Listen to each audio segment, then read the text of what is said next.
الحمد لله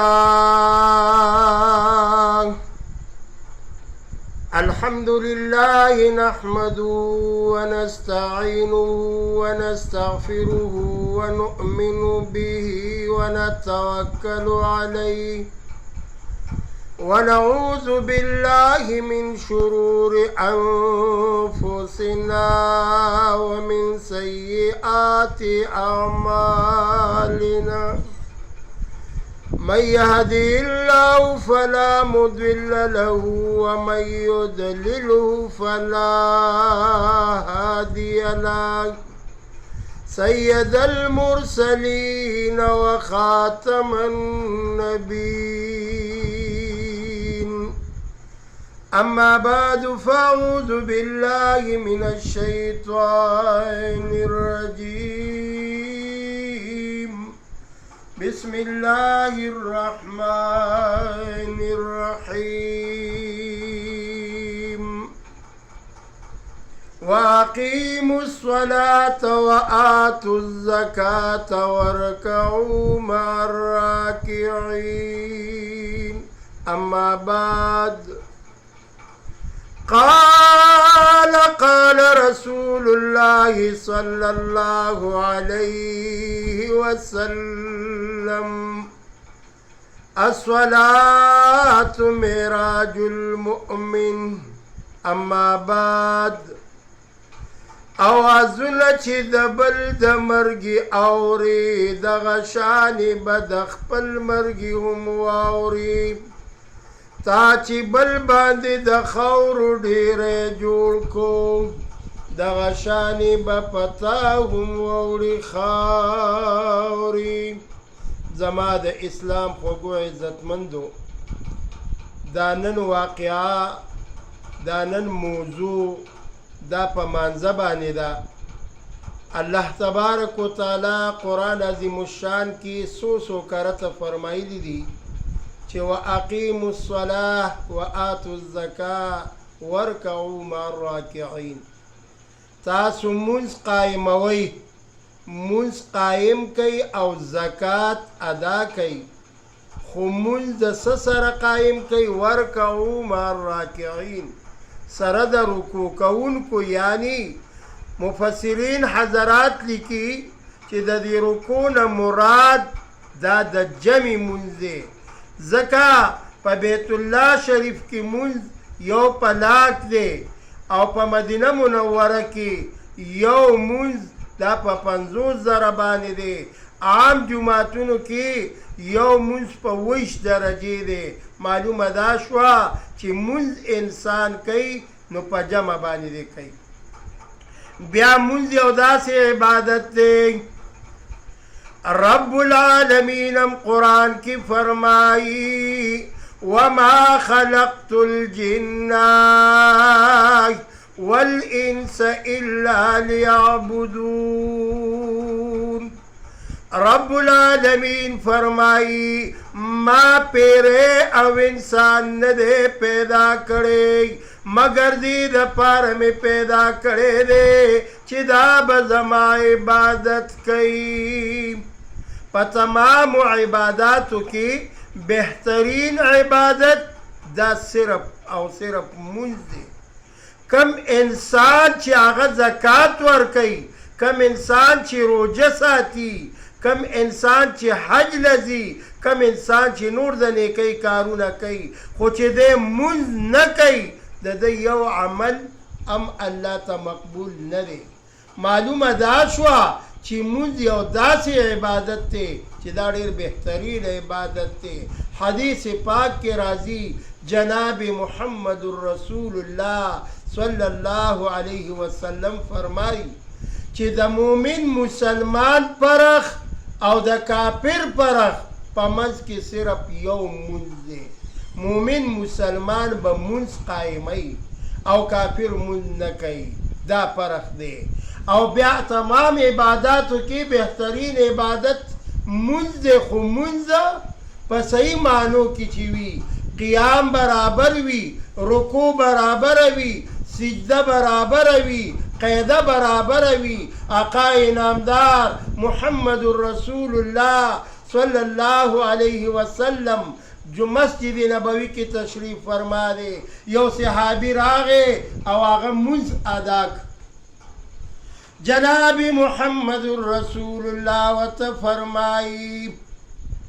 اے زما ملگریا منز دوبارہ ادا کائی آغا صحابی منز بیاو کو آقای نامدار وت فرمائی بیائی ادا کائی دویم کرتی صحابی منز اداک حتی چی دریم کرتی منز اداک جناب محمد رسول اللہ صلی اللہ علیہ وسلم وت فرمائی چی استا منز قائم شو استی منز سیو کو قیام قیدا سجدہ رکو دا دی برابر وا پا مانزه کی بعض خلق دا لمن چی سمی پدوانو لاس و باندی دی سر منز مکروح کیگی دا مانزه خیالو ساتی یو صاحب پا مانزه باندی ولار دی او خیالات بل طرف تا دی مجنون پلار تیری دا دزر سلام اگر زولو او آواز کو اید اللہ بندائی تا حدیث ندے اوریدلے چی سوک منز کئی دا منز گزار مخی تبا نتیریگی اگر چی سلویخ کال آغا ولاروی او تا زمان مخی تا تیر شوی نو مجنون و تلیر خیستا و خواگا خبر کئی وی ایفہ صد ایفہ تجھ پر اے گدا تو نماز حق میں دیکھئے جز خدا اے اللہ بندائی ستا پہال باندھ سل کرتنم زیاد افسوس پکار دے ولال اللہ تی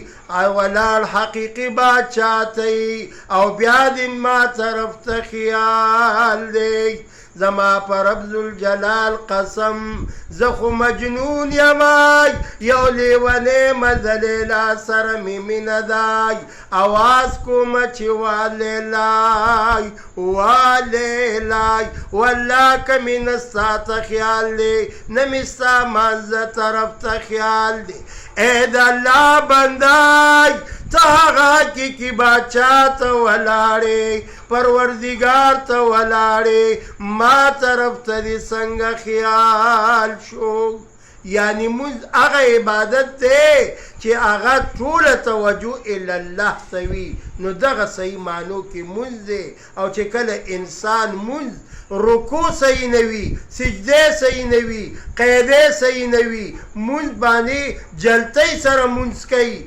ویدان منز حدیث پاک کے راضی پیو زڑا چیرڑکی پیو بیکار کپڑکی اون غاڑلیشی او دا پرشتی چی دے سنگ بہر روزی پدا مخی و تور گزاری محمد رسول اللہ صلی اللہ علیہ وسلم دا منزگزار دا پارا یو مثال پیش کئی فضیلت دا دے آقای نامدار فرمائی اے صحابو دا چاکور مخیطا چی نہر وی آولوی صفا اوبوی او دے پکی دا سارم لامبی ماس پخینم لامبی ما زیگرم لامبی ما خامم لامبی اے صحابو دا پا بدن بخیرے پاتی چیو کنائی تمام صحابہ کرام وی یا رسول اللہ چربم خیرے پاتی نشی آقای نامدارو فرمائل اے زما صحابو کم انسان چی مانزہ دا پارا تیارے کئی یعنی او دس چرندام کئی لیو گناہونا خوپا مانزہ سرائی پتوبی سر ماپ کیگی چی پسچ توبائی رب ذوالجلال توبا سنو اللہ فرمائی اے بندہ ٹول گناہونا می در تماپ لیکن واڑ گناہونائی آقای نامدار محمد الرسول اللہ فرمائی استاد لاسن گناہ شویدائی دستر گناہ شویدائی غوگن گناہ شویدائی جبن گناہ شویدائی خپون گناہ شویدائی اے صحابه پاو داسه سرای واړه واړه ګناهونه بالکل پې ختمیږي داسې ختمیږي لکه انسان چې اوسپنه زنګ وي او دی ورپسې رګمال راوالي او صفا کوي دا د مانځه ماده د الله پاک موږ او تاسو ټولو کې پیدا کی نیک سړی هغه دی په نن وخت کې چې دی 15 وخته مونځ کوي د الله پاک سره راز و باز خبرې دي مونځ مناجات دي او مونځ د مؤمن دپاره معراج دی آقا انعامدار کړی دی نو موږ او تاسو له پکار دي چې دا معراج 15 وخته موږ او تاسو ادا کو رب العالمین دې په دې خبرو باندې اول مالا او بیا تاسو ټول اوریدونکو له د عمل کولو توفیق راکړي واخر الدعوانا ان الحمد لله رب العالمين